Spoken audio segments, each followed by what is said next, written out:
Bismillahirrahmanirrahim. Assalamualaikum warahmatullahi wabarakatuh. Jumpa lagi dengan saya Meliana Damianti di mata kuliah Hukum Pidana. Kali ini saya akan bahas tentang delik-delik khusus atau delik-delik tertentu. Yang saya bagi dua gitu ya. Yang hari ini hanya sebagai pengantar dan esok insya Allah saya akan berikan yang lebih terperinci. Walaupun itu hanya tiga, seingat saya hanya tiga tindak pidana khusus yang saya angkat. Baik, seperti biasa, mari sama-sama kita berdoa dulu dan kita mulai ini mata kuliah kali ini dengan bacaan basmalah bersama-sama. Bismillahirrahmanirrahim. Baik, konten yang saya ingin sampaikan hari ini adalah pengertian delik, kemudian kesalahan menurut hukum, dan juga terkait pengantar dari hukum pidana khusus itu sendiri. Kenapa saya angkat gitu ya masalah yang sama dengan yang pernah saya jelaskan sebelumnya sebagai rangkuman, sebagai penguat gitu ya, karena ini sudah di minggu-minggu terakhir. Saya harap apa yang sudah dijelaskan Pak Alan di muka maupun apa yang sudah saya jelaskan di minggu-minggu sebelumnya teman-teman bisa paham dengan baik gitu ya. Dan ini sebagai benang merahnya, sebagai conclusionnya gitu ya, sebagai kesimpulan yang bisa teman-teman pegang sebagai penginstalan ilmu pengetahuan yang kalian terima gitu ya selama kalian belajar di prodi hukum ini. Baik, kita masuk ke pengertian delik. Menurut Simon gitu ya, yang disebut delik adalah kelakuan yang diancam dengan pidana yang bersifat melawan hukum, yang berhubungan dengan kesalahan dan dilakukan oleh orang yang mampu. Jadi menurut Simon itu harus ada 4 paling tidak gitu ya, 4 hal yang harus dipegang oleh seseorang yang melakukan sebuah perbuatan delik, yaitu bahwa perbuatan itu ada ancaman pidananya, kemudian bersifat melawan hukum, dia berhubungan dengan kesalahan dan orangnya mampu bertanggung jawab. Sementara menurut Mulyatno itu disampaikan bahwa delik adalah perbuatan yang dilarang oleh satu aturan hukum dan larangan ini diancam dengan pidana. Ya, sanksi pidana terhadap orang yang melanggar perbuatan tersebut. Kemudian dari Teguh Prasetyo disampaikan bahwa delik adalah perbuatan yang melanggar hukum yang dilakukan dengan kesalahan oleh orang yang bertanggung jawab dan pelakunya diancam pidana. Jadi kalau kita simpulkan dari yang disampaikan oleh para ahli hukum tadi, gitu ya, delik adalah perbuatan yang masuk dalam kategori perbuatan melanggar hukum. Jadi ada ketentuan dari ketentuan itu kemudian dilanggar. Dan maka perbuatan yang melanggar hukum itu yang mengandung kesalahan gitu ya. Maka itu yang akan diminta pertanggungjawabannya yang kemudian diberi sanksi pidana. Jadi paling tidak ada 4 lah ya, gitu ya. Perbuatannya melanggar hukum, kemudian ada kesalahannya yang kemudian dikaitkan dengan kemampuan tanggung jawabnya, dan yang ketiga adalah adanya ancaman. Kemudian delik itu terkait 3 hal ya, untuk kita lihat secara garis besarnya bahwa delik itu ada yang menyangkut nyawa atau orang, ada yang menyangkut tentang negara, dan ada yang menyangkut tentang harta. Misalnya tentang nyawa, teman-teman bisa lihat di KUHP pasal 338 terkait pembunuhan biasa, kemudian ke pembunuhan berencana atau pasal 340, dan pembunuhan dengan tindakan lain di pasal 339. Contohnya pembunuhan dan untuk melakukan tindakan lain itu contohnya misalnya dia membunuh tapi kemudian dia merampok gitu ya.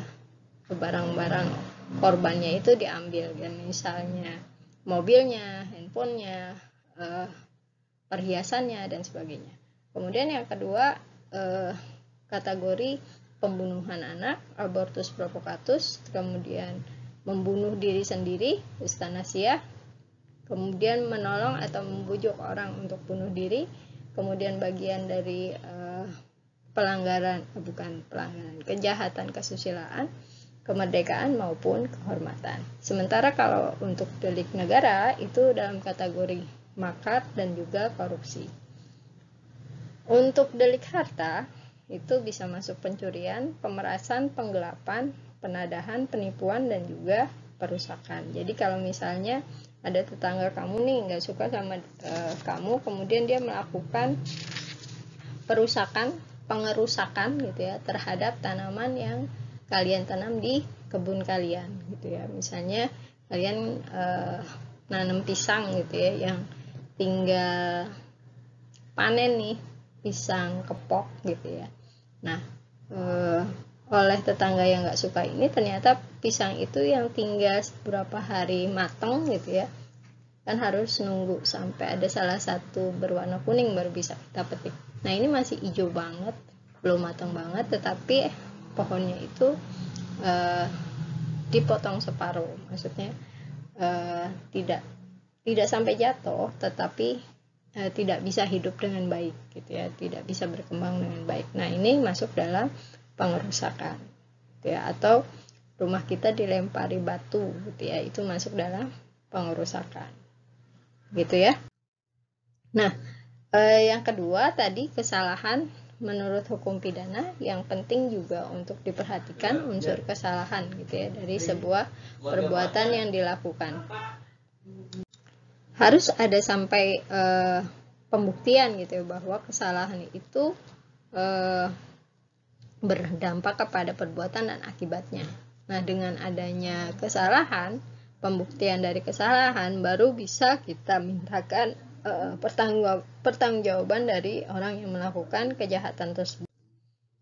Jan Remelik menyampaikan kesalahan adalah pencelaan yang ditujukan oleh masyarakat yang menetapkan standar etis yang berlaku pada waktu tertentu terhadap manusia yang melakukan perilaku penyimpangan yang sebenarnya dapat dihindari. Jadi menghindari egoisme yang tidak dapat diterima oleh kehidupan dalam masyarakat. Artinya dia merasa benar sendiri. Nah, ini nggak boleh gitu ya. Jadi tetap harus ada koridor hukum. Misalnya anak-anak SMA yang dia, atau anak-anak muda yang berkelahi antar gang gitu ya. Jadi dia berantem karena tadi ini wilayah saya gitu. Sementara ada anak muda dari kampung B gitu ya, dia masuk ke jalan itu, padahal itu jalan umum gitu ya, jalan umum yang tidak ada tidak ada tulisan ini wilayah yang tidak boleh dimasuki gitu, nggak ada gitu. Nah, si B ini masuk aja ke gang tersebut, ternyata gang tersebut sudah banyak anak muda dari kelompok A yang merasa tidak suka bahwa wilayahnya dimasuki oleh anggota kelompok B. Ini terjadi egoisme. Atau yang kita bisa cermati itu terkait John K gitu ya, kasus John K yang terbaru itu kan karena perebutan wilayah gitu ya antara kelompok satu dengan kelompok yang lain. Nah, ini berimbas pada tadi egoisme yang terlalu tinggi, yang merasa benar gitu ya, ini wilayah saya harus dilindungi, saya yang harus jaga gitu, padahal itu semata-mata adalah klaim pribadi sendiri ya. Ini yang tidak bisa diterima. Jadi memang aturan yang dipegang adalah aturan hukum yang dibuat oleh pemerintah yang berwenang ataupun instansi yang berwenang ya. Kemudian asas penting dalam hukum pidana itu adalah tiada pidana tanpa kesalahan. Jadi harus memang dicari unsur kesalahannya. Kalau nggak ada kesalahannya nggak bisa gitu ya. Jadi kayak misalnya saya pernah contohkan kita mencuri, tapi ternyata setelah ditelusuri itu adalah barang suami kita yang kita masih suami istri gitu loh. Jadi ya barang dia ya masih barang kita gitu ya. Jadi itu salah gitu, karena dia itu bukan kesalahan maksud saya, karena itu masih barangnya dia gitu ya. Kemudian misalnya contoh yang lain itu misalnya dia duplikat motor gitu, kunci motor, kemudian motor saudaranya itu dia bawa dengan kuncinya gitu, sementara nggak bilang gitu. Nah ini juga bukan pencurian karena masih saudaranya sendiri gitu ya, masih kakaknya dalam satu rumah yang sama gitu ya. Kemudian kita akan lihat juga hukum pidana itu mempunyai dua fungsi. Ini sekali lagi ini rangkuman ya, rangkuman dari apa yang sudah kita pelajari agar teman-teman itu membekas dalam diri tentang materi-materi yang sudah saya sampaikan dan juga Pak Alan sampaikan. Jadi hukum pidana itu ada dua hal yang menjadi pegangannya, yaitu preventif, pencegahan terjadinya satu tindak pidana tertentu ya, preventif penjagaan gitu ya, pencegahan jangan sampai terjadi lagi gitu ya tindakan berikutnya. Misalnya terkait kasus narkoba, nah nggak mau nih ada kasus-kasus yang lain, maka kemudian diberikan rambu-rambu agar orang lain itu tidak melakukan hal yang sama. Kemudian yang kedua represif, artinya menekan jumlah kejahatan yang terjadi gitu ya. Jadi biasanya orang-orang yang berkecimpung dalam pidana, termasuk jaksa, termasuk kepolisian, termasuk hakim, itu mencoba menekan tindak pidana yang terjadi di masyarakat. Misalnya terkait ekonomi gitu ya, kenapa sekarang ini dalam wabah COVID terjadi banyak kejahatan gitu, karena tadi tidak adanya atau bahkan pemutusan kerja secara sepihak gitu dari perusahaan, karena perusahaan nggak bisa bayar karena berkurangnya omset yang dia dapatkan karena COVID ini, menyebabkan kemudian menjadi lingkaran setan gitu ya, lingkaran yang tidak bisa terputus. Orang butuh makan sementara dia nggak punya kerjaan, maka yang paling mudah adalah dengan melakukan tindakan pidana. Tetapi gitu ya, nah ini caranya bagaimana polisi bisa menekan ini gitu ya, bisa menekan kejahatan yang terjadi, maka dia akan melakukan banyak, misalnya patroli, sosialisasi, kemudian pendataan dan lain-lain. Nah, kita sekarang masuk ke pengertian hukum pidana khusus. Setelah tadi kita secara umum belajar tentang hukum pidana, kemudian saya refresh lagi pemahaman teman-teman terkait hukum pidana. Sekarang kita masuk yang ke pidana khususnya, gitu ya. Hukum pidana khusus mengatur perbuatan tertentu yang berlaku terhadap orang tertentu yang tidak dapat dilakukan oleh orang lain selain orang tertentu. Jadi dia khusus gitu ya, hanya orang-orang tertentu yang mampu melakukan hal tersebut. Nanti kita akan lihat, tidak semua orang bisa gitu ya. Kita akan lihat siapa saja yang dimaksud orang tertentu untuk melakukan hal tertentu ya. Hukum pidana khusus adalah undang-undang pidana atau hukum pidana yang diatur undang-undang tersendiri, karena seperti pendapat Pompe bahwa hukum pidana khusus memiliki fungsi dan tujuannya sendiri. Jadi hukum pidana khusus itu undang-undang pidana, maksudnya bisa KUHP atau hukum pidana yang memang mengatur pidana yang tersendiri. Misalnya terorisme, misalnya korupsi, dia pidana tersendiri yang lebih khusus dibandingkan KUHP. Maka ini kita juga akan mengenal asas lex specialis derogat lex generalis gitu, yang hukum-hukum spesialis yang khusus dia akan meniadakan hukum-hukum yang umum gitu ya. Kalau sudah ada aturan yang secara khusus, maka yang dipakai adalah yang khusus.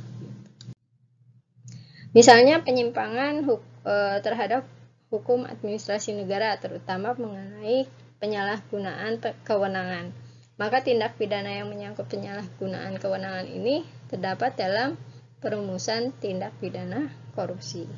Ya, terkait kewenangan kan, yang korupsi itu ketika dia menggunakan uang negara untuk memperkaya dirinya, gitu ya. Nah, Kalau dia tidak ada kewenangan, misalnya kayak Setia Novanto gitu ya, yang melakukan korupsi EKTP, dia kan punya kedudukan untuk melakukan hal tersebut. Kalau dia hanya duduk-duduk di rumah gitu ya, nggak kerja seperti jabatannya waktu itu, kan nggak mungkin juga dia korupsi sedemikian besar gitu ya. Nah, dasar kekhususan hukum dari pidana-pidana khusus ini salah satunya adalah Undang-Undang Nomor 7 Tahun 1955. Itu undang-undang darurat gitu ya, terkait hukum pidana ekonomi yang nanti saya jelaskan di pertemuan berikutnya. Kemudian Undang-Undang Nomor 31 Tahun 99 yang kemudian diperbaharui dengan Undang-Undang Nomor 20 Tahun 2001 tentang pemberantasan tindak korupsi. Kemudian pasal 103 ini pasal perubahan gitu ya, berlaku terhadap undang-undang di luar KUHP, peralihan gitu ya, peralihan. Pasal 103 KUHP itu dikenal dengan pasal peralihan, berlaku terhadap undang-undang di luar KUHP sepanjang undang-undang tidak menentukan lain. Jadi kalau undang-undangnya dirasa sudah cukup, ya nggak perlu ada undang-undang lain, maka ya sudah cukup dengan undang-undang tersebut. Kemudian pasal 63 ayat 2 KUHP menjadi dasar lahirnya hukum pidana khusus. Nah, kita lihat di pasal peralihan gitu ya, di 103 KUHP mengandung pengertian bahwa yang pertama, semua ketentuan yang ada dalam buku 1 KUHP, ketentuan-ketentuan umumnya gitu ya, berlaku terhadap undang-undang di luar KUHP sepanjang undang-undang itu tidak menentukan lain. Kemudian yang kedua, adanya kemungkinan undang-undang terhadap undang-undang pidana di luar KUHP karena KUHP tidak mengatur seluruh tindak pidana di dalamnya, tidak lengkap dan tidak mungkin lengkap gitu. Karena kalau semakin lengkap semakin tebal gitu, dan siapa yang mau baca kalau terlalu tebal gitu ya. Gitu. Jadi memang dibuat umum KUHP itu, nanti akan ada perincian-perincian berikutnya. Nah, kemudian pasal 63 ayat 2 KUHP.